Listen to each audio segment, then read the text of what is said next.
Datuk Hajah Sutinah Sultan merupakan wanita pertama menyandang jawatan timbalan Ketua Pesuruhjaya Pencegahan di Suruhanjaya Pencegahan Rasuah Malaysia. Beliau bersara wajib pada 15 Jun 2014 ini. Tempatnya digantikan oleh Pengarah Bahagian Siasatan Datuk Haji Mustafa Ali, manakala posisi Pengarah Bahagian Siasatan SPRM pula diambil alih oleh Datuk Muhammad Jamidan Abdullah yang sebelum ini merupakan Pengarah Bahagian Operasi Khas, dan Pengarah SPRM Sarawak Datuk Haji Bahri Muhammad Zain pula akan menerajui Bahagian Operasi Khas. Ketiga-tiga mereka akan memulakan tugas baru tersebut mulai 16 Jun 2014.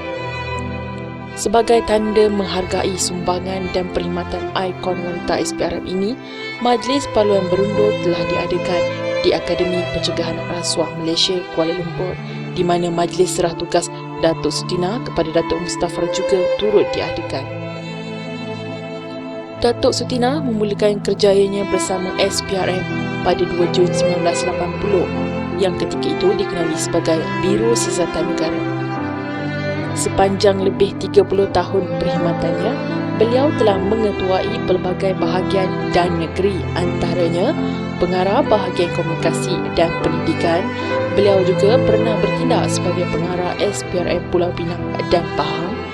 Beliau pernah menjadi Pengarah Bahagian Pemeriksaan dan Perundingan, dan beliau juga pernah menjawat jawatan sebagai Pengarah Bahagian Penyelidikan dan Perancangan. Pada tahun 2010, seiring transformasi dan peranan penting yang telah dimainkan, beliau telah dinaikkan pangkat sebagai Timbalan Ketua Pesuruhjaya bagi sektor pencegahan. Datuk Sutinah terkenal sebagai pegawai tinggi SPRM yang berjiwa wajar, dan pelantikan tersebut merupakan satu pengiktirafan ke atas kepimpinan dan keupayaan beliau dalam menjawat jawatan tertinggi. Tidak dinafikan, beliau sesuai untuk dianggap sebagai arkitek bagi portfolio pencegahan. Melalui kepakaran dan kepekaannya terhadap aspek pencegahan, banyak program-program baru yang dicetuskan. Antaranya ialah Ikrar Integriti Korporat CIP, iklan-iklan berkaitan anti rasuah, drama berunsur pendidikan rasuah, kempen-kempen dan program-program berkaitan masyarakat. Atas usaha dan pengorbanan yang tidak terhenti ini dalam usaha pencegahan rasuah, SPRM dan Malaysia secara amnya, gelaran tokoh serikandi terbilang SPRM telah diberikan kepada beliau.